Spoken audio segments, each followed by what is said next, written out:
meses expectantes de lo que regalaban, si se lo ganó o no se lo ganó, también pensando si pudiera estar ahí o no.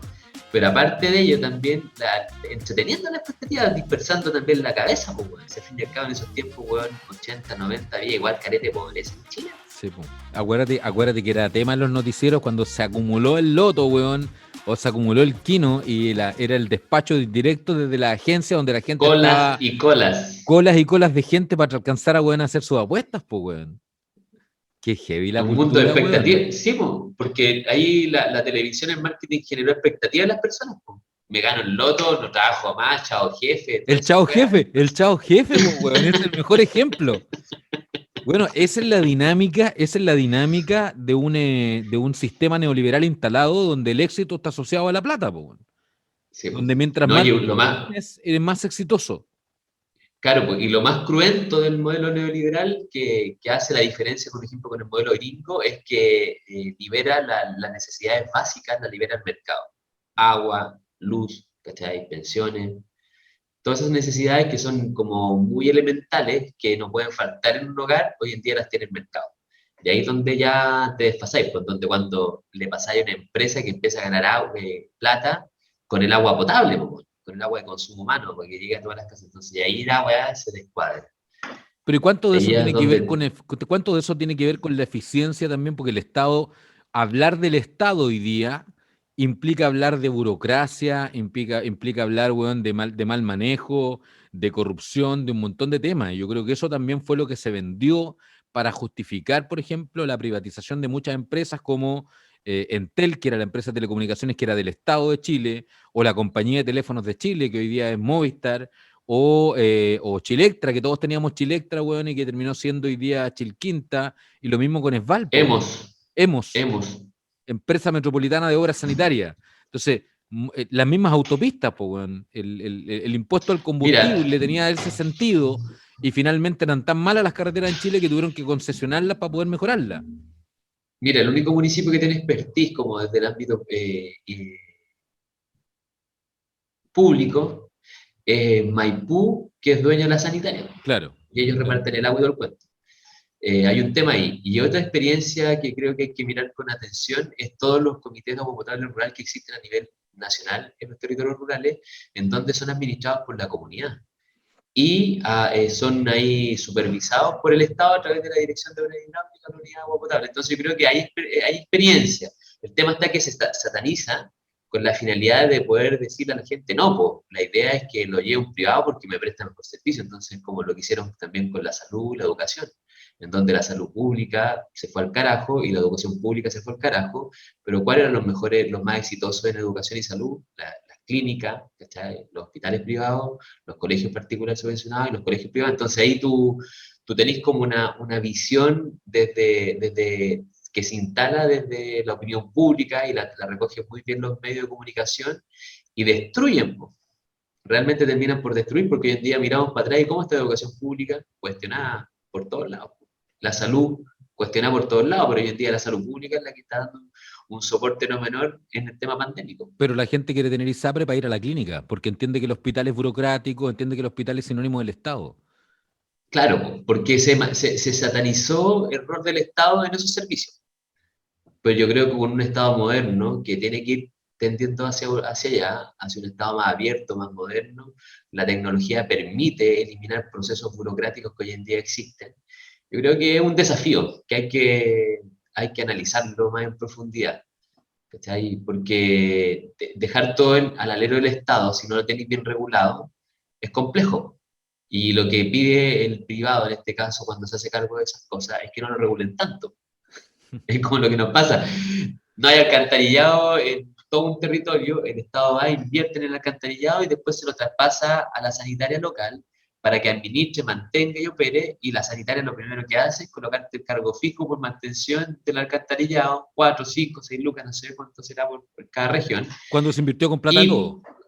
claro, se invirtió con plata de todos los chinos y la pregunta es, ¿cuántas veces lo mantienen al año? No, nunca, po.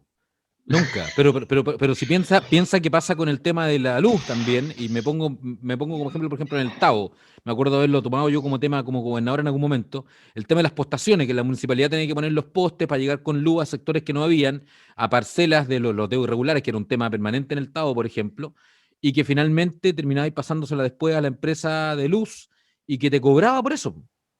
O sea, hacía Sí. inversión pública, pero que se la traspasaba después. Y ojo, que en algún momento la Dirección de Obra Hidráulica también lo puso como tope en la discusión de los APR, porque los APR también se hacía una inversión estatal y terminaba ahí después con la opción de que el comité pudiera entregarlo, por ejemplo, a la sanitaria para que la sanitaria lo administrara porque sabían o se encontraban en un momento que no eran capaces de administrarlo. Y terminaba O traspasando ampliaste el todo área de eso. concesión. Claro, o terminaba ahí traspasando toda esa infraestructura pública de plata de todos los chilenos a la sanitaria que después te cobra por esa infraestructura pública. Pasa a ser de ellos. Claro.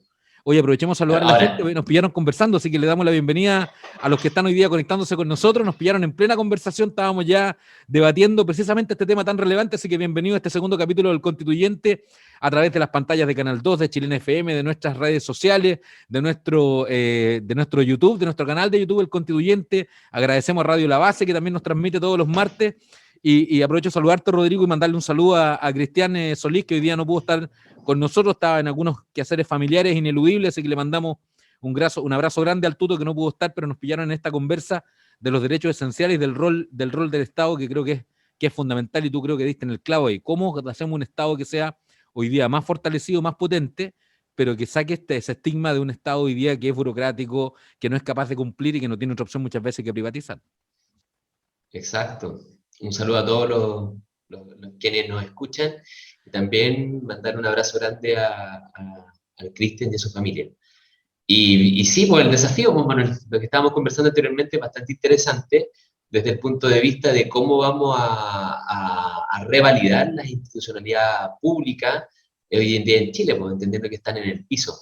Y como hablan algunos eruditos en la materia, el derrumbe de estas instituciones y no solamente pública, sino que también desde el punto de vista valórico, como lo es la Iglesia Católica, que en su momento fue mediador en todas estas cosas como problemáticas en los países, que hoy en día desapareció del mapa, como actor político o de mediación. Y el desafío que creo yo que a nosotros también nos interesa de poder ir conociendo de cada convencional que acepte nuestra invitación a conversar en este espacio tan agradable hasta el momento de ir conociendo el proceso de día a día. Sí, el tema es cómo recuperamos la confianza, Rodrigo, y es un tema que a mí en lo particular me preocupa, porque yo tengo la sensación que hoy día, a diferencia de antes, las elecciones, el triunfo o el fervor de una elección, y lo pongo por ejemplo en el caso reciente de la elección en la metropolitana donde ganó Orrego, el triunfo de Orrego duró lo que duró la noche del triunfo, y hoy día Orrego está en el ojo del huracán como cualquier otra autoridad, sometido al escrutinio popular y a la fiscalización de unos ciudadanos hoy día que son mucho más informados que antes, donde tienen hoy día el poder de las redes sociales, donde tienen muchas veces el poder de los medios de comunicación. Recordemos que el primer gobierno de Piñera le bajaron un proyecto a través de Twitter. Entonces, ¿cómo hoy día confiamos también en esta constituyente que se instala con una base importante de independientes, con independientes vinculados de dos tipos, independientes vinculados a los partidos políticos y gente de Mm. los partidos políticos, pero el triunfo de la constituyente ya pasó. Hoy día la expectativa está cómo van a operar, qué tanta independencia van a tener, y lo digo en medio de que Ciber Chile saca un tremendo listado donde nos dice, oye, cada de los 155 constituyentes tienen alguna vinculación con alguna empresa, con derechos de agua, con un sinfín de cosas. ¿Qué va a pasar con ellos ahí? ¿Se van a anular en la discusión? ¿Se van a restar en algún momento? ¿Van a tener la capacidad de decir, oye, en este tema yo no opino porque tengo vinculación con derechos de agua, tengo vinculación con empresa X? Ese es un rol que también vamos a tener que estar muy de cerca observando. Sí, pues, y es muy importante tener ahí muy, muy, muy claro que la autoridad, en este caso, se va ganando a través de la confianza y a través de actos que den cuenta a la ciudadanía que la persona que tenemos al frente es honrada. Entonces, ese desafío de lo que hizo Ciber Chile, que está muy, muy bueno, es también poner ahí en el tapete a los convencionales para que también transparenten con la ciudadanía que ellos tienen conflictos de interés en algunas áreas y que ellos se restan o no se restan o se van a anular en esa discusión, porque al fin y al cabo es válido, porque si no las cosas se empiezan a tornar ya desde la mirada de la desconfianza y eso no sería saludable para el proceso constituyente. Y ahí tenemos, parece que el invitado va por ahí también por esa línea, ¿no? Tiene Bueno, algunos conflictos, ¿no? preguntémoslo si tiene conflicto, preguntémosles qué va a pasar, cuál va a ser su parada frente al tema de la discusión, por ejemplo, de los derechos fundamentales, qué va a pasar con el que han sido temas en estas últimas campañas, como el derecho al agua, por ejemplo, que es un tema que promueve hoy día o que ha sido un gran promotor el actual gobernador regional electo por nuestra región, que es Rodrigo Mundaca. ¿Qué pasa con el derecho a la vivienda? ¿Qué pasa con el derecho a pensiones dignas? ¿Qué pasa con el derecho a la salud y a la educación? Le vamos a preguntar al invitado de esta noche inmediatamente, ¿no? ¿Y qué pasa? ¿Y qué pasa ahí con el trato con los recursos naturales? ¿Cómo vamos a relacionarnos con nuestro entorno? ¿De qué forma vamos a definir que se exploten los minerales, se haga agricultura, se explote el océano? Entonces son varias cosas interesantes que tenemos que ir ahí indagando en cada uno de los convencionales. Valor estratégico, vamos a seguir vendiendo cobre en bruto y comprándolo 10 veces más caro de vuelta como cables de cobre.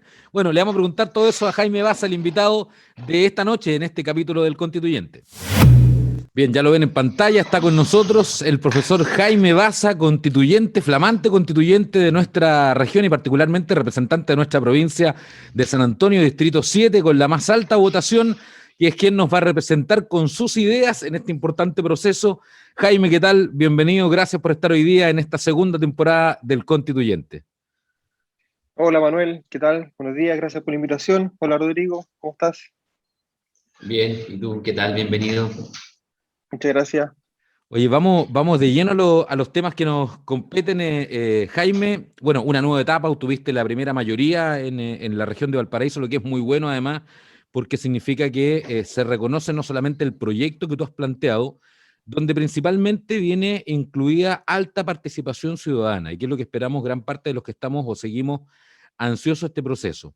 Antes de eso, Jaime Baza deja de ser hoy día, o no sé si deja de ser en la palabra, un comentarista de este proceso desde su visión académica y pasa a ser hoy día un sujeto político.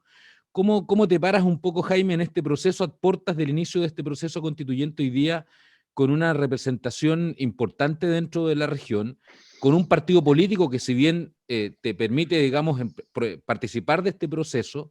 ¿Quién se para hoy día frente a la Constitución? ¿Jaime Baza, el docente de la experiencia, Jaime Baza, representante de un sector político? ¿Cómo va a enfrentar este proceso?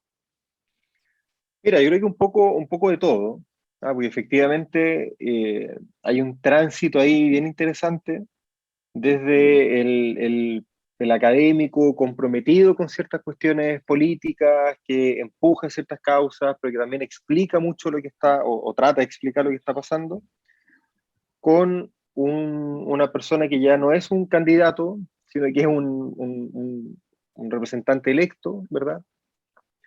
Que va a participar de una serie de discusiones, de deliberaciones, que va a participar de la toma de decisiones importantes, y que ya no basta con explicar las cosas que están ocurriendo, o ya no basta con explicar los efectos de las instituciones que estamos comentando, sino que hay que empezar a tomar postura, empezar a tomar partido.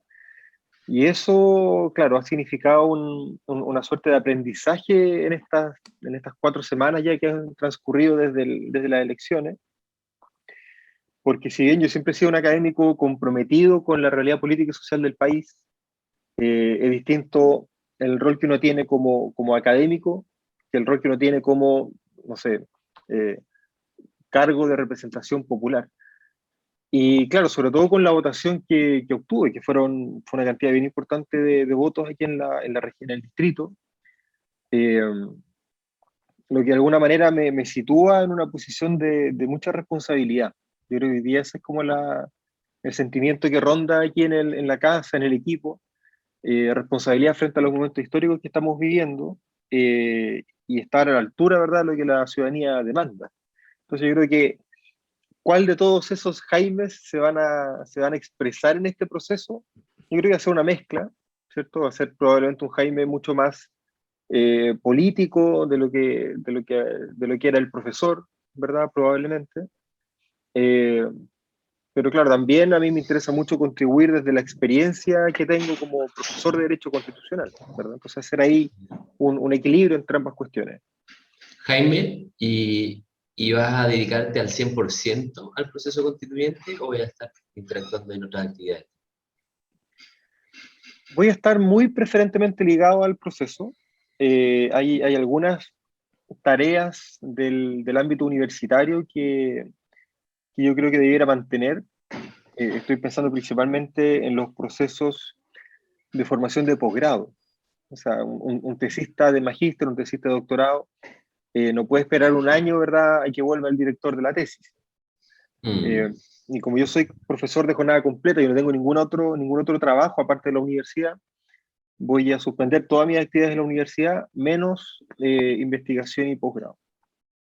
Jaime, Perfecto. en este Jaime que separa, que decías tú muy bien, entre docente y todo, tú eres independiente, lo has dicho siempre, fuiste hoy día dentro del marco de un partido político, producto de que el sistema facilitaba la opción de llegar evidentemente a no quiero decirlo como un instrumento porque suena feo, pero sí, obviamente me imagino que tú también lo hiciste porque compartes ciertas ideas. ¿Cuánto de esto influye en esta representación que vas a tener hoy día? ¿Cuánta libertad vas a tener o cuánto del Frente Amplio va a representar Jaime Baza también en esta constituyente? Bueno, efectivamente yo soy independiente en el sentido de que no milito, pero yo tengo mis ideas, ¿verdad? Adscribo a una cierta lectura de la sociedad, a un cierto anhelo de cambio, de transformación social. Eh, y claro, no estoy a la fuerza ahí en ese espacio, en el Frente Amplio, me siento más bien cómodo. Yo creo que además los equipos que se han ido armando de constituyentes han demostrado un afiatamiento, una cohesión bien interesante. Somos, no sé si 16 o 17 constituyentes los del Frente Amplio e independientes, y hemos hecho un buen trabajo. Entonces, claro, yo creo que el tema de la relación entre independencia y militancia está un poco más, o sea, está un poco mal entendido, porque se entiende que el militante como que recibe la línea que le baja el partido y tiene que Mm. ajustarse, y el independiente al contrario anda por libre, y ni una cosa ni la otra. O sea, ni los partidos bajan la línea y el militante agacha la cabeza, ni el independiente anda por libre por la vida. Entonces, en ese sentido, claro, la libertad que un independiente tiene está siempre de alguna manera limitada o condicionada por, eh, por los compromisos que uno asume con la ciudadanía, por la forma en la que uno participa de un programa. La política finalmente es una acción colectiva, no es una acción individual, ¿verdad? Entonces uno forma parte de todas maneras, sea independiente o no, lo estamos viendo ahora con la lista del pueblo y con otras candidaturas independientes, uno siempre forma parte de algo. Y como forma parte de algo, uno no se lleva el escaño para la casa y hace lo que quiere con el escaño, ¿verdad? Uno tiene que responder a la gente que lo apoyó a llegar ahí. Y eso ocurre con las asambleas territoriales, ocurre con los compañeros de lista, ocurre con las compañeras constituyentes, ocurre con los partidos políticos, ocurre un poco de todo. Pero no son límites, condicionamientos, etcétera, que creo que son bastante más flexibles de lo que la gente tiende a creer. Sí, te lo preguntaba, Jaime, por el hecho de la eventual permeabilidad de la constituyente, un tema que abordamos la semana pasada en el espacio con Rodrigo, con Cristian, digamos que es parte del equipo también, enmarcado hoy día en medio de un proceso electoral. Vamos a estar en medio de un proceso Claro. de elección, y lo conversamos en la temporada pasada, en medio de la elección de presidente de la República. Entonces, claro, y aquí te lo pregunto súper honestamente, ¿cuánto Gabriel Boric, por ejemplo, va a influir efectivamente en las decisiones que se tomen dentro de la constituyente con quienes lo representan o quienes son de su sector político? Mira, yo creo que vamos a tener una elección presidencial muy marcada por el proceso constituyente, entre otras cosas porque en Chile estamos viviendo una anomalía bien particular, y es que estamos empujando y liderando, protagonizando, lo que sea, un proceso constituyente en contra de la voluntad del oficialismo. O sea, el gobierno no está a favor del proceso constituyente. En ese sentido, en ese contexto, la elección presidencial cobra una importancia muy relevante, una centralidad muy relevante, porque yo soy de los que cree que el proceso constituyente necesita el apoyo del gobierno. Entonces necesitamos un presidente comprometido con el proceso constituyente. Entonces va a haber una relación ahí que yo creo va a ser más de influencia desde el proceso constituyente hacia la elección presidencial que del presidente electo hacia la constituyente. Sobre todo pensando en la crisis de legitimidad por la que atraviesan hoy día los órganos de representación popular. Entonces, claro, yo no miro el fenómeno desde la influencia que un candidato o que un presidente electo podría ejercer sobre la constituyente, sino que más bien al revés, ¿verdad? Cómo el proceso constituyente permea el proceso electoral, influye, ¿verdad?, de alguna manera en la configuración de los programas, de los lineamientos presidenciales y ciertamente en el compromiso del nuevo o nueva presidenta de respaldar el proceso constituyente, de aumentar el presupuesto para el 2022, por ejemplo, para que podamos tener participación ciudadana, etcétera, etcétera. Entonces yo lo veo más bien desde la otra perspectiva. Rodrigo. Estaba pensando en lo mismo, Jaime, desde la misma línea que estabas planteando tú, y en ese sentido, igual hay una complejidad, ¿cierto?, que tiene que ver con el tiempo que pueda tardar la convencional en definir el reglamento. Y entiendo ahí que esos tiempos también van a estar como muy parejos con la elección presidencial. Y lo que leo entre líneas, no sé si estoy equivocado o no, es que lo que tú planteas es que esta forma que la convencional pueda permear un poco al tema gubernamental, está dado también que ojalá tenga líneas programáticas similares desde el punto de vista del programa político del candidato. Mira, el reglamento se va a comer probablemente los primeros 2 meses de discusión de la constituyente. Porque efectivamente hay varias cosas que discutir ahí. Ahora, claro, se habla de el reglamento como si fuera uno solo, pero probablemente vamos a tener más de un reglamento, pensando en que la Constitución establece como requisito de 2/3 la aprobación de las reglas de votación solamente, y probablemente el reglamento de participación ciudadana o el reglamento orgánico de la Constituyente que le permita funcionar sean reglamentos que se despachen más rápidamente.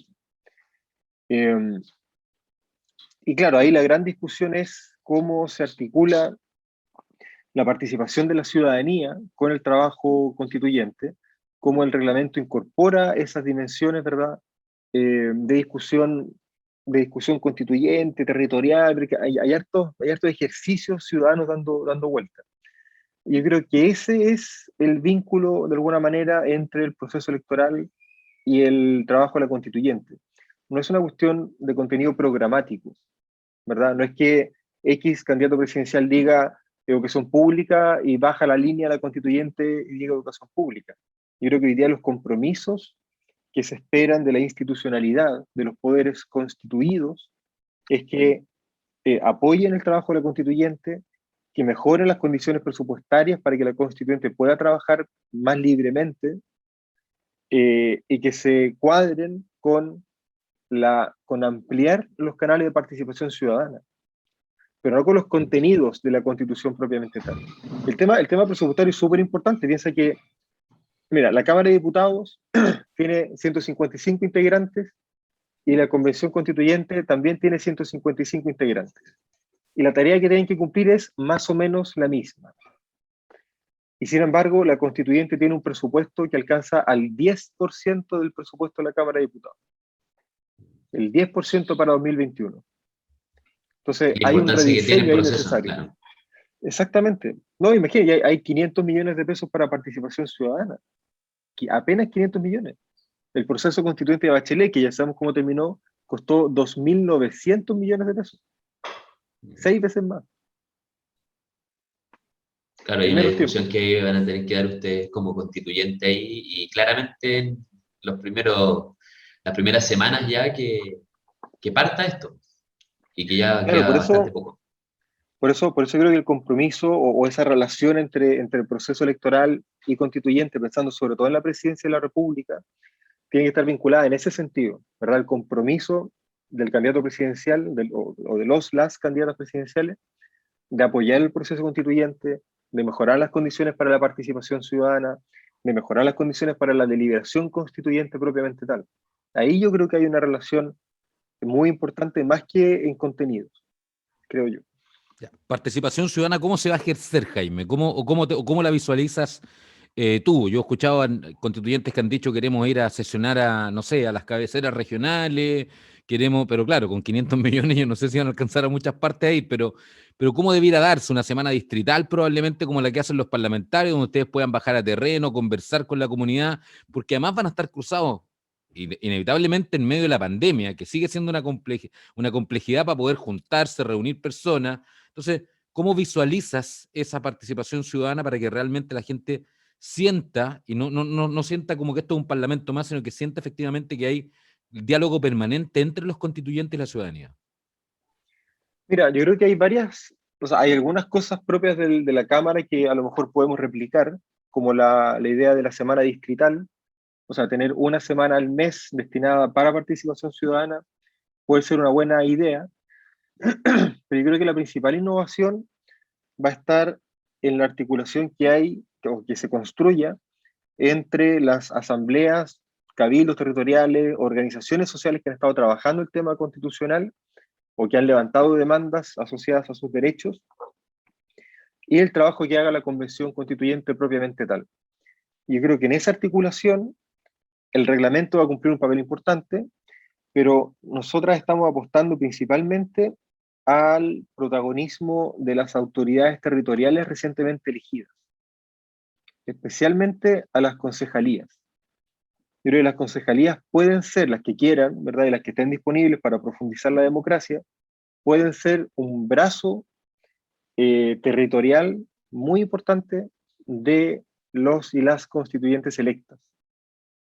Y ahí se puede articular de mejor manera un despliegue territorial de la constituyente que apoye la construcción colectiva de contenidos, sobre todo pensando que el proceso constituyente no va a terminar cuando la convención constitucional se disuelva. Espérate, O sea, ¿y no la se corre, constitución, disculpa, no se corre el riesgo de politizar mucho o no es malo politizarlo? Porque también hay que aclarar eso. pero ¿en qué sentido politizar? Con, Porque con- este va a ser un proceso súper político. sí, a eso me refiero, pero politizarlo desde el punto de vista Claro. partidario involucrando a los candidatos, los concejales, por ejemplo, en ejercicio. Es que yo creo que las instituciones del Estado, las instituciones de representación popular, tienen que estar al servicio de los procesos políticos, de los procesos sociales. O sea, no, yo creo que, bueno, por lo pronto, una de las obligaciones legales de los concejales es precisamente canalizar la participación ciudadana. Uh-huh. Pero yo creo que es importante avanzar de alguna manera en la recuperación de las instituciones por parte de la ciudadanía. Y claro, no es que uno diga este concejal sí y este no. Concejal que quiera sumarse, que quiera colaborar, que quiera incentivar la participación ciudadana, bienvenido. El tema es cómo avanzamos en la desconfianza, Jaime, porque la desconfianza todavía está. Y hoy día hay que reconocer que el triunfo, por ejemplo, el triunfo de Jaime Baza, a primera mayoría en el Distrito 7, dura lo que duró la noche del triunfo. Y hoy día Jaime está en el ojo de la gente mirándote cuál va a ser tu participación. Te pongo como ejemplo porque estamos conversando contigo, pero Sí, pasa sí. con todos los constituyentes, ¿no? Sí, pues nosotros lo que estamos pensando, como te digo, es tener esas formas de articulación, ¿verdad? Que haya mecanismos de participación ciudadana desde la constituyente hacia la ciudadanía, ¿verdad? Del tipo semanas distritales, del tipo consulta, ¿verdad? Y cosas por el estilo, y mecanismos de participación desde la ciudadanía hacia la constituyente, donde la ciudadanía pueda organizarse, pueda presentar propuestas a la constituyente, pueda ir físicamente a la constituyente si es que la pandemia lo permite, y en ese ejercicio de articulación, nosotros creemos que uno de los canales, no el único, ¿verdad? Pero uno de los canales que puede significar una contribución es precisamente la institucionalidad que existe. Y claro, hay un problema de desconfianza, sí, pero la única forma de que ese déficit de confianza se resuelva es eh, protagonizando formas de acción política distintas. La gente no va a confiar en la institución de un día para otro diciendo, ahora confía, ya, ahora sí, ahora confío. No, la gente va a confiar en la medida que participando de ciertos espacios se vaya dando cuenta de que las cosas funcionan, de que la persona es honesta, de que el poder de la organización social que hay detrás también condiciona y limita de alguna manera el trabajo que hace la institución, ¿verdad? Y ese diálogo es el que yo creo que va a permitir mejorar las condiciones para la eh, representación democrática por un lado, pero especialmente mejorar las condiciones para una mayor participación ciudadana. Y ahí, claro, hay un juego de palabras entre confiar y confiarse. Yo creo que hay que confiar un poquito más, pero no hay que confiarse, ¿verdad? No hay que confiarse de las autoridades.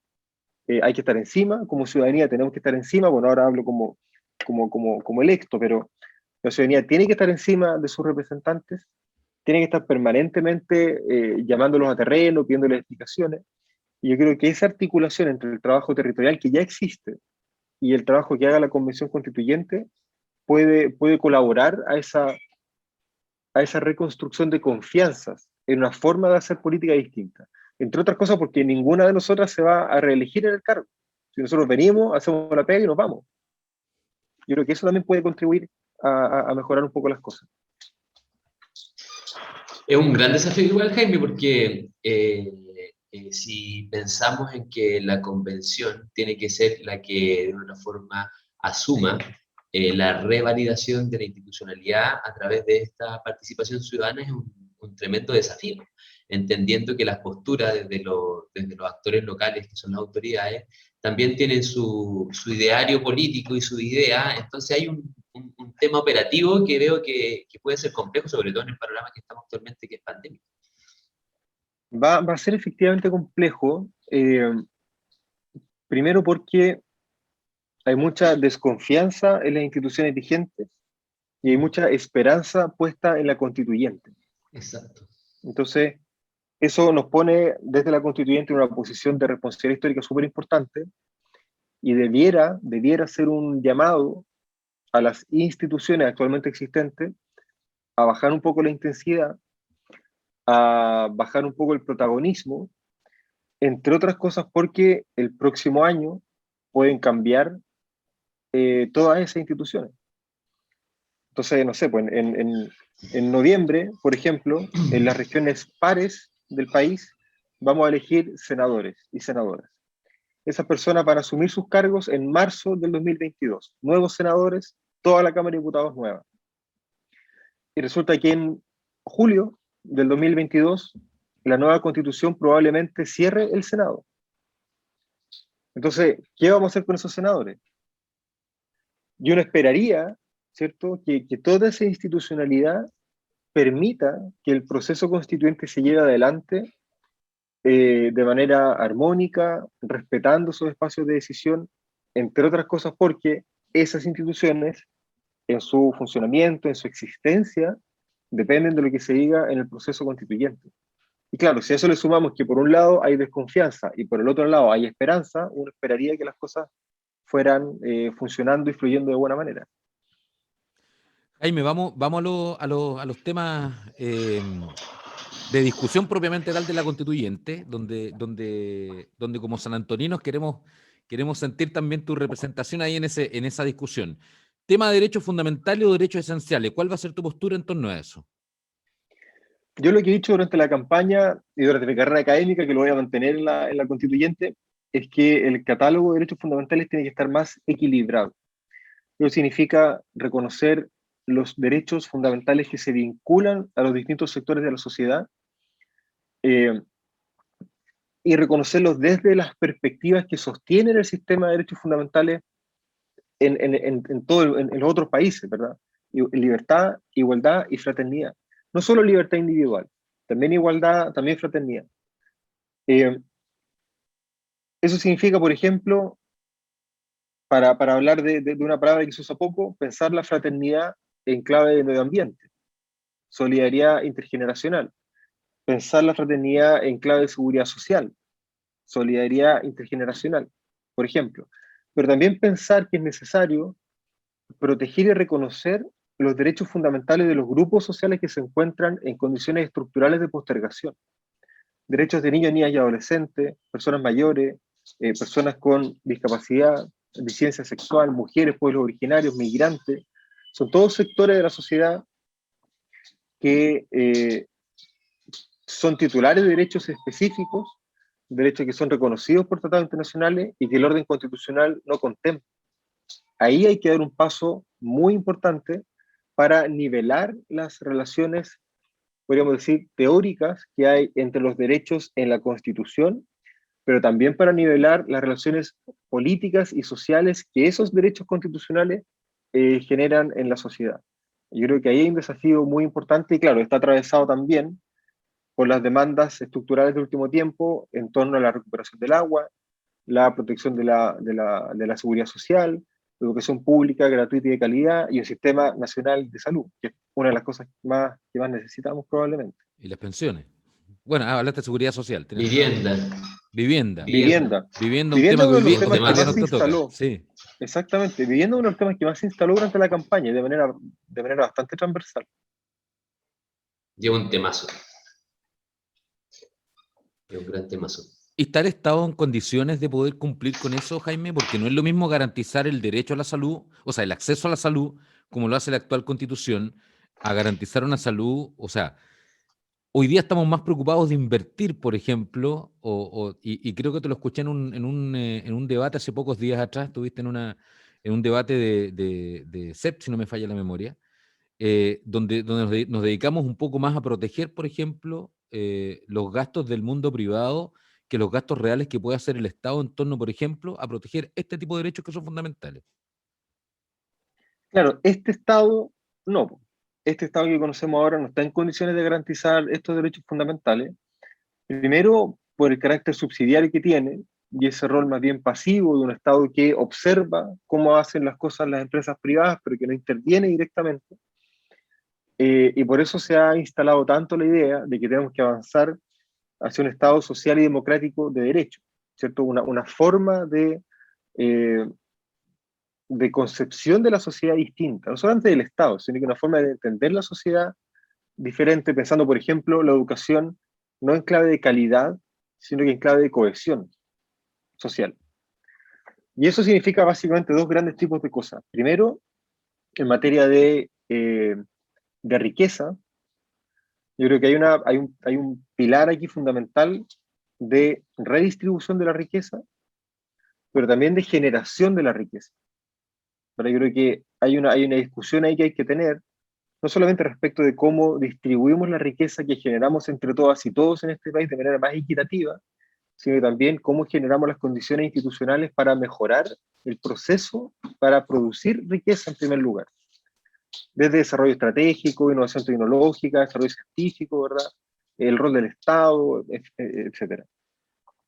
Y hay una segunda dimensión de esa misma cuestión, que es en relación con cómo tú involucras, por un lado, a la ciudadanía en la protección de los derechos fundamentales, no sé, salud comunitaria, por ejemplo, fortalecimiento de las organizaciones que protegen el medio ambiente, y cómo diseñas una institucionalidad pensada para la garantía efectiva de esos derechos fundamentales. Y ahí, defensor del pueblo, por un lado, y tribunales por el otro, de modo tal de que el diseño en su conjunto del sistema que va a proteger los nuevos derechos fundamentales no se quede en el listado de derechos fundamentales, ¿verdad? Esta no es una lista de supermercado como tanto han caricaturizado personeros de la derecha. Tenemos que pensar un sistema de protección de derechos fundamentales coherente, equilibrado, armónico, que se preocupe efectivamente de redistribuir la riqueza, pero también de generar riqueza para poder financiar los derechos fundamentales del país, y que por otro lado fortalezca las formas de participación ciudadana y diseñe una institucionalidad para la protección de esos derechos fundamentales. Jaime, Rodrigo, dale. Jaime, en lo puntual de la generación de la riqueza, que es tan relevante que de otra forma ahí está todo el recurso que podemos utilizar como sociedad para poder garantizar lo que tú estás planteando. Y ahí tenemos que también preguntarnos cuál va a ser el trato que vamos a tener con los recursos naturales. ¿Y cómo ves tú eso? ¿Cuál es tu postura frente a eso? Maltrato de la sociedad chilena con los recursos naturales para generar esta riqueza en una clave distinta a la que conocemos actualmente. Sí, yo creo que efectivamente esta forma de extractivismo que ha caracterizado el siglo XX, pero también aparte muy importante del siglo XIX, no puede seguir adelante. O sea, no hay más margen para seguir haciendo hoyos en la tierra, ¿verdad? Como si los recursos minerales que están ahí no se fueran a acabar. Y es una pregunta súper importante porque la clave extractivista opera no solamente respecto de los minerales, el cobre principalmente, sino también respecto de los bosques en el sur, las salmoneras, ¿verdad? O sea, hay toda una lógica de extracción. Eh, y yo creo que es súper importante hacer el ejercicio democrático de qué tipo de actividad económica estamos dispuestos a mantener en esa lógica. Probablemente Chuquicamata ya hay que terminar nomás de explotar ahí hasta donde dé, por ejemplo, estoy pensando en voz alta, pero al mismo tiempo hay que ser capaces de pensar cuál va a ser el rol, por ejemplo, del Estado en materia de eh, desarrollo estratégico del país, de modo tal de que el tipo de actividad económica que se desarrolle no solamente sea armónica, ¿verdad?, con el desarrollo económico, social y cultural del país, sino que permita también empujar este diseño estratégico, esta visión estratégica. Por ejemplo, el cobre, que ha servido para pagar las cuentas, ¿verdad?, el sueldo de Chile, no ha financiado ningún instituto de desarrollo cuprífero tecnológico en el país. No, o sea, no ha quedado nada. Claro, pagamos las cuentas, ¿vale? Quedó un gran hoyo en el Teniente, en Chuquicamata, qué sé yo, han quedado grandes hoyos, pero cuando el cobre termine va a pasar lo mismo que pasó con el salitre. ¿El salitre qué dejó para el país? Dejó algunas mansiones y algunas oficinas salitreras abandonadas. Y la riqueza en Inglaterra. Eso no puede volver a pasar, ¿verdad? Probablemente con el cobre ya es demasiado tarde, no sé, pero está el litio aquí a la vuelta de la esquina y está toda la otra relación del país con su naturaleza, esperando también una respuesta distinta. En materia de bosques, en materia de recursos marítimos, ¿verdad? Pesquero. Yo creo que ahí la clave está en entender que necesitamos una deliberación democrática para pensar el desarrollo estratégico del país. Y a lo mejor ahí habrán algunas actividades que podrán o que vamos a querer mantener en clave extractivista, a lo mejor, no lo sé, pero yo esperaría que, por ejemplo, con el cobre empezáramos a hacer una cosa distinta y no solamente exportar rocas. ¿Está bien? Sí, aquí es clave, Jaime, la estrategia de cómo vamos a definir el país en adelante por varios temas. Tú creo que tú lo graficas muy bien. Nosotros vendemos el cobre hacia afuera y compramos después los cables, digamos, 10 veces más caros, porque no hemos tenido la capacidad de darle un valor agregado al producto chileno porque no existe detrás de eso una estrategia de cómo abordarlo.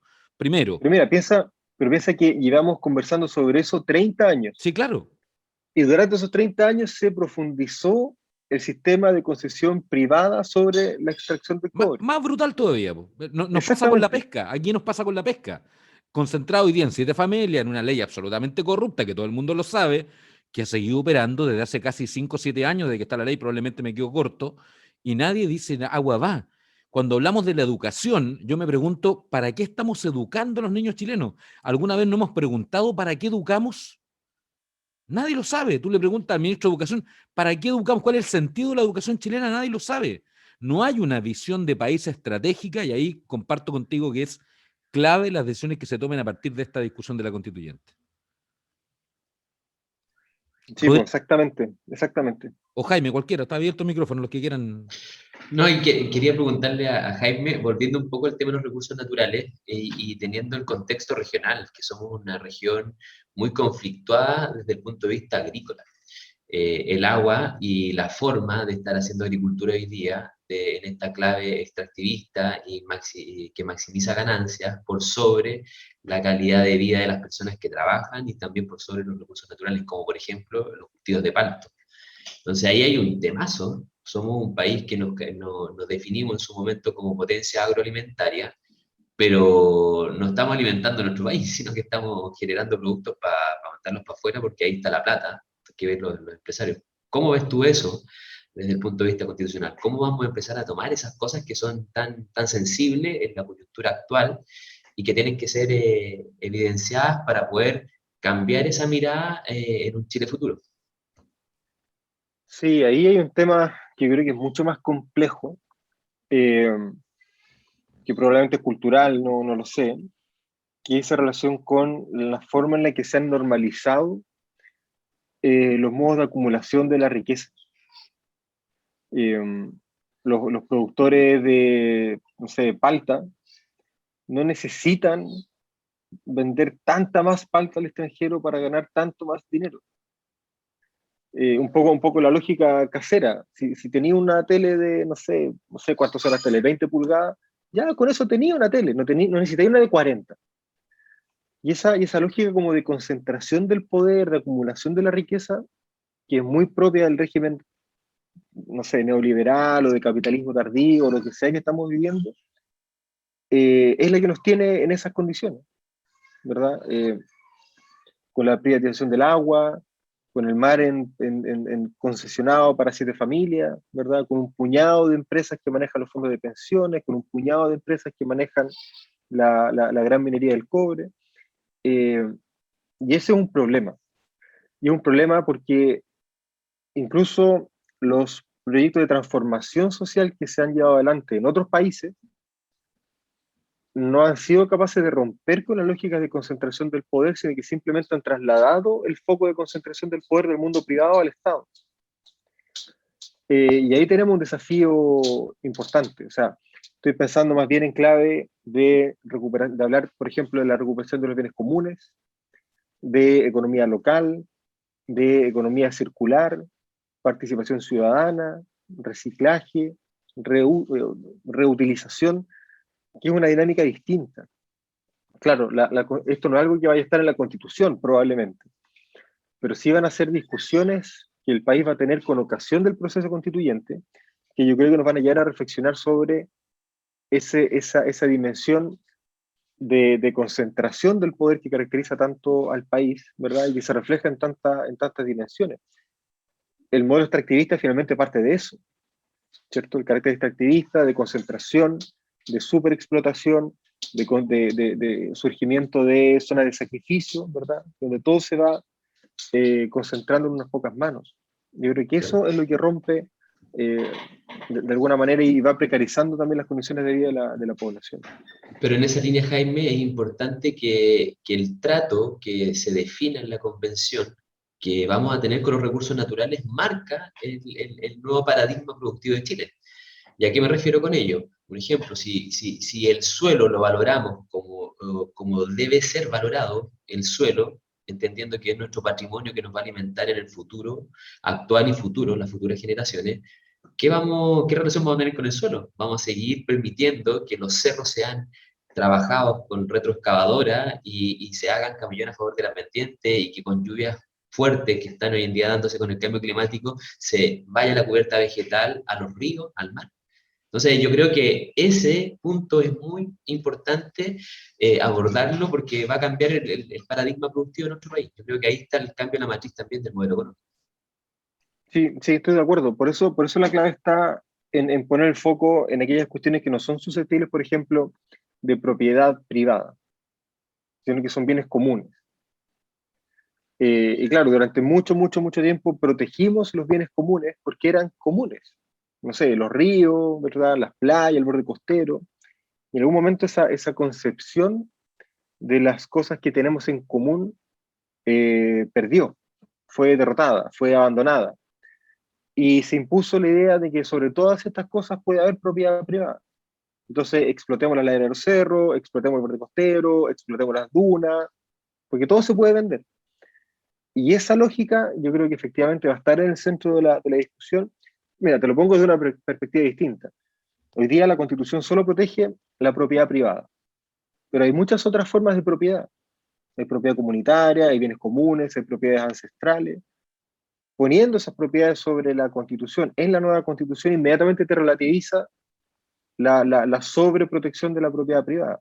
Y eso te va a permitir hablar, claro, desde los bienes comunes, desde aquellos bienes que están hechos, que están ahí para el uso común, ¿verdad? No excluyente, no exclusivo, y te va a obligar, efectivamente, como decías tú, a pensar una forma de una matriz productiva distinta.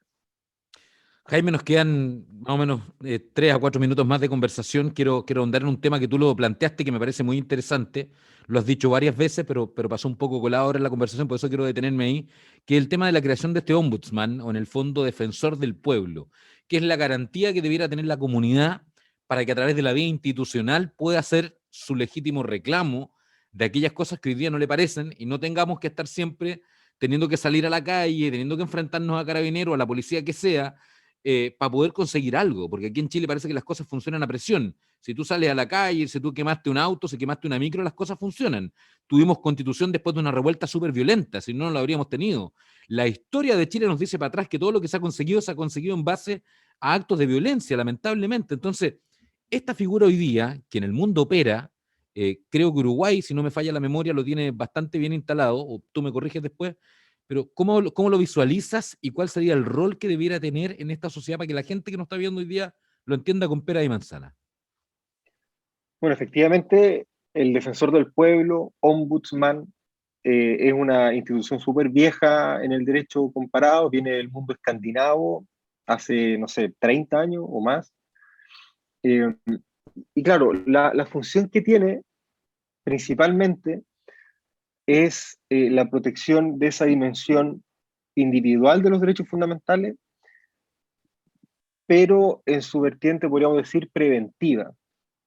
Porque cuando a mí me vulneran un derecho, voy y reclamo en tribunales, el tribunal eventualmente falla a mi favor, y eso es una sentencia que genera efectos solamente sobre mí, pero una vez que la vulneración de los derechos ha ocurrido. Una de las gracias del ombudsman es que opera antes, opera de manera preventiva, porque no opera solamente sobre vulneraciones individuales de derechos fundamentales, sino que opera sobre las vulneraciones, podríamos decir, estructurales o colectivas, ¿verdad? Eh, y esa combinación de factores, ¿verdad?, de una institución que busca prevenir la vulneración de derechos fundamentales, pero para todos los sectores de la sociedad de manera simultánea, permite generar condiciones para el ejercicio de los derechos fundamentales distintas a las condiciones que tenemos hoy día. Porque hoy día la Constitución garantiza derechos para todas por igual, pero las condiciones en las que cada una ejerce esos derechos fundamentales son diferentes. Y yo protejo mis derechos una vez que han sido vulnerados solamente, ¿verdad? Esa es como la gran regla general. Yo voy a reclamar una vez que mis derechos han sido vulnerados. El defensor del pueblo tiene un poco esa ventaja de poder proteger intereses colectivos, de poder proteger, eh, por ejemplo, aquella dimensión social de los derechos, y no solamente aquella dimensión individual. Pensemos, por ejemplo, en el derecho a la salud. Con el derecho a la salud hay un problema en la salud que yo recibo individualmente, pero también hay un problema con la estructura del sistema. Hoy día no hay ninguna herramienta que permita cambiar la estructura, porque la clase política no avanza con la ley, porque las ISAPRES son grupos de poder súper importantes, ¿verdad? Porque hay de cientos de miles de recursos de protección en las Cortes de Apelaciones por la ley de ISAPRE y las cosas siguen igual. Un ombudsman, un defensor del pueblo, te podría permitir avanzar en esos cambios estructurales, de modo tal de que las decisiones institucionales nos afecten efectivamente a todos en condiciones más equitativas, ¿verdad? Y eso, en la lógica de la promoción de los derechos fundamentales, es algo que hoy día en el país no existe y que podría ser una contribución bien importante. ¿Y hay consenso en eso, Jaime? Que lo que has conversado, yo sé que te has reunido, has tenido conversatorios con otros constituyentes, ¿hay un poco consenso en la creación de esta figura? Y lo Yo segundo, diría que ¿cómo sí. garantizamos esa independencia, que es súper importante? Mira, primero yo diría que sí, es un tema que salió bastante durante la campaña, es un tema del cual se viene trabajando hace mucho tiempo también, o sea, el 2004, 2005, hubo una figura del defensor del pueblo, que fue Francisco Fernández, Ujú. pero claro, fue una figura simbólica para echar a andar la institución, porque finalmente no funcionó. Es una cuestión que se viene trabajando hace mucho tiempo. Y yo creo que hoy día hay acuerdo suficiente como para poder avanzar en eso de manera definitiva. Eh, ¿Y cuál era la segunda parte de la Y pregunta? te preguntaba que cómo garantizamos la independencia de esas instituciones. Ah, verdad. Y, lo que, y en cuanto a la independencia, una cuestión que hemos conversado harto también, hay una serie de órganos del Estado que no forman parte de los tres poderes tradicionales. Banco Central, Tribunal Constitucional, Ministerio Público, Defensoría, Contraloría General de la República y eventualmente la Defensoría del Pueblo. Yo creo que aquí lo mejor sería tener un régimen común, un estatuto constitucional para todos esos órganos por igual, salvando las diferencias que eventualmente puedan haber según cada institución, donde tengamos mucha claridad respecto de los criterios y procesos de designación de las personas que ejercen estos cargos, que en algunos casos son unipersonales, en otros casos son órganos colegiados, un estatuto de responsabilidad para el ejercicio del cargo y criterios de destitución que permitan hacer efectiva esa responsabilidad. ¿Cachai? Esos tres elementos. Porque hoy día, claro, el Banco Central tiene un estatuto, el Tribunal Constitucional tiene otro, la Contraloría tiene otro, el Ministerio Público tiene otro, y no queda del todo claro cuál es la responsabilidad institucional que todos esos funcionarios tienen frente al país. Yo creo que eso sería súper bueno explicitarlo.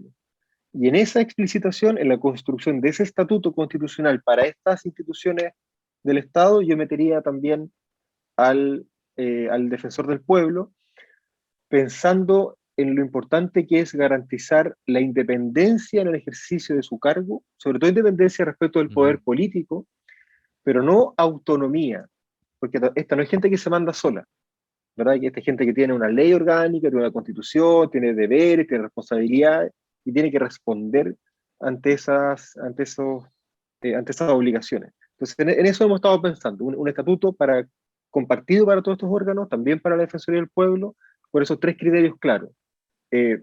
Designación, requisito, nombramiento, responsabilidad y destitución. Fantástico. Jaime Baza, Jaime, invitado hoy día. Rodrigo, nos quedan minutos finales. Aproveche. sí, si ese estatuto lo ves pertinente también bajarlo para los concejales, consejeros regionales, alcaldes, diputados, senadores, presidente de la República. Creo que también es válido que... Sí, Por yo favor. creo que la cosa es distinta porque estamos hablando de órganos de representación popular. Entonces lo que debiéramos tener en esos casos son mecanismos de participación democrática directa que permitan hacer efectiva esa responsabilidad que tienen los cargos de representación popular frente al pueblo, frente a los pueblos y no frente a criterios técnicos de designación. Entonces yo en esos casos preferiría tener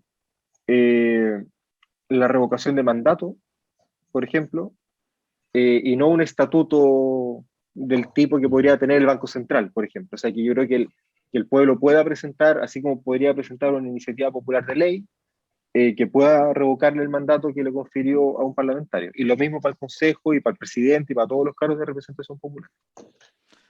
Jaime, te queremos Perfecto. agradecer obviamente el espacio, la conversación. Siempre es grato hablar contigo porque además se puede hablar de todo sin ningún problema y eso se agradece sin duda con toda la franqueza del mundo y la pedagogía que tú le imprimes también a contarnos y a enseñarnos un poquito más de esto. Nosotros dijimos con Rodrigo y con Cristian cuando partimos este programa que también venimos a aprender un poco de este proceso, no tenemos por qué saberlos todos y siempre es grato obviamente ir aprendiendo en tus palabras y en los invitados que semana a semana van pasando con nosotros. Solo agradecerte, Jaime, y dejarte invitado porque queremos también hacer un poco la pega de que ustedes hoy día están viendo en cómo relacionarse con la comunidad. Y este espacio no solamente es un programa de televisión, sino que además es un podcast, está en las redes sociales y queremos generar permanentemente con ustedes, con los constituyentes de nuestro distrito y a todos los que quieran participar, alguna especie de seminario virtual que nos permita que la gente pueda contactarse con ustedes y hablar con ustedes. Así que con disponibilidad, obviamente, con tu equipo lo veremos después con más tiempo, pero dejarte gratamente invitado que sientas parte de este espacio para comunicarte con la gente de la provincia de San Antonio, donde además te fue bastante bien, así que yo creo que estarán ávidos de conversar también contigo. Sí, pues muchas gracias. Yo tengo una vinculación bien especial con la provincia, con San Antonio, mi familia está allá, mi papá es de San Antonio, así que ¿Se nada, casó siempre acá? disponible. Se casó allá, no sé, puede ser así. O sea, al menos sí, con el cura de Antonio. Pero sí, siempre disponible a que conversemos, a que nos juntemos y sobre todo para mantener este diálogo de rendición de cuentas, ¿verdad? De los constituyentes con su distrito. Así que no, súper disponible para que sigamos conversando. Un abrazo, Jaime. Gracias Muchas por estar gracias. hoy día con nosotros. Chao, Que muchas esté muy gracias. bien, muchas gracias. Igual, Chao. chao. Jaime Baza, invitado de hoy en el segundo capítulo del Constituyente, en esta larga conversación con él. ¿Te quedó gusto a qué, Rodrigo, después de esta larga conversa con Jaime Baza, que nos va a representar además a todos los sanantoninos, porque él es la primera mayoría en el distrito 7, además que el que a nosotros nos corresponde, digamos? Mira, me quedé con tres cosas muy importantes de la conversación con Jaime. La primera, que él está muy interesado en que la participación ciudadana sea efectiva. Nos comentó ahí que de qué forma las autoridades, en este caso locales, específicamente los concejales, pueden hacer el link, este puente entre la ciudadanía, de las demandas que tenga la ciudadanía con la convención, ¿Te gusta ese pero formato? también no sé si validarlo o no desde el punto de vista de que podría haber sesgo político. Pues, al fin y al cabo, hoy en día estamos todavía en un país que esas cosas no hacemos separación de las temáticas. Si yo, concejal, por ejemplo, asumo un desafío de ser el puente entre la convencional, tengo que tener la capacidad de separar mi labor de concejal de lo específico que me mandata, en este caso, haber sido electo, con la relación que tiene esta construcción de la propuesta de la nueva Constitución para Chile. Entonces, yo creo que ahí hay una brecha que no estamos preparados para asumirla con seriedad. Siento, es mi percepción. No sé, ¿cuál es tu percepción de ello? Si no, a mí me da temor que se lleve la pelota para la casa. Creo que lo dijimos al principio de esta conversación. Uno de los graves errores que cometimos como ciudadanía fue precisamente ese, que con la vuelta a la democracia dejamos que la concertación o los políticos de la época se llevaran la pelota para la casa y dejamos de actuar como entes fiscalizadores, como ciudadanos participativos. Y yo no quiero que pase eso con la constituyente. Quiero que la gente esté súper activa, que esté participativa, que se den instancias reales de conversación. Y no sé si se van a poder dar, además, en medio de una pandemia. Eso es lo que Claro. yo, y permeado además por un proceso político. Jaime nos decía recién, él quiere al revés, quiere que la constituyente permee la discusión o que agende más bien la discusión de las campañas políticas, pero yo creo que va a ser al revés.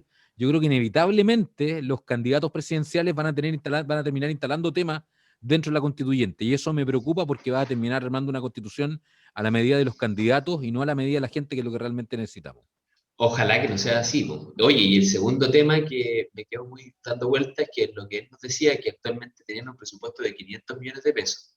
El proceso que se dio en la administración anterior a Piñera, Bachelet 2, era de 2.900 millones de pesos. Entonces el desafío, el link que yo hago de lo que tú estás planteando es que él plantea que el próximo gobierno, del color político que sea, asuma un compromiso con la convención y destine recursos que permitan realmente hacer este link con la ciudadanía, porque con 500 millones de pesos, si lo dividimos entre 255, realmente no va a ser efectivo con ese presupuesto que ellos tienen. Y el tercer punto que me pareció muy interesante, Manuel, es cómo él mira la relación que se tenga que tener con, por ejemplo, los recursos naturales en una clave distinta a la existente. Y eso yo creo que es muy importante porque al fin y al cabo es como hacer música en distintas tonalidades, se puede decir. Entonces, esa mirada que él nos plantea me parece muy interesante de seguir profundizando también con los próximos entrevistados que tengamos. Yo le tengo fe por lo menos a los que hemos entrevistado, a Agustín Esquella la semana pasada y ahora a Jaime Baza. Creo que van a ser buenos representantes. Ojalá pase lo mismo con el resto de los que vamos conversando en el transcurso de los próximos días. Rodrigo, un Así placer es. estar contigo. Saludo una vez más Igualmente, a Cristian Solís. Nos vamos a juntar la próxima semana y contarle a la gente que siga participando a través del espacio. No se olvide que se transmite un podcast que además está instalado en Spotify. Ustedes nos pueden buscar como El Constituyente y ahí nos va a encontrar. Tenemos el número de teléfono que está apareciendo en pantalla, que es el WhatsApp de nuestro programa, para que usted se comunique, nos mande preguntas o cosas que quiera saber para que nosotros le podamos preguntar a los invitados de cada semana. No vamos a adelantar el invitado a la próxima semana. Mándenos preguntas. Estamos en nuestro canal de YouTube El Constituyente, estamos en Canal 2, estamos en Chilena FM, estamos en Radio La Base, así que, y entre medio de la semana hay sorpresas también, así que atento al canal de YouTube, porque de repente van a haber conversaciones de la contingencia muy cortitas que nos van a permitir ir posicionándonos programa a programa. Así que un abrazo grande. Manuel, Dígame. y que se suscriban al canal de YouTube. Lo más importante, suscríbense. Ahí, presione ahí la campanita, suscribirse, y le van a llegar las novedades de cada martes cuando estemos en estreno a las 10 de la noche con El Constituyente. Un abrazo, Rodrigo, y hasta la próxima semana. Igualmente, un abrazo, que estemos bien.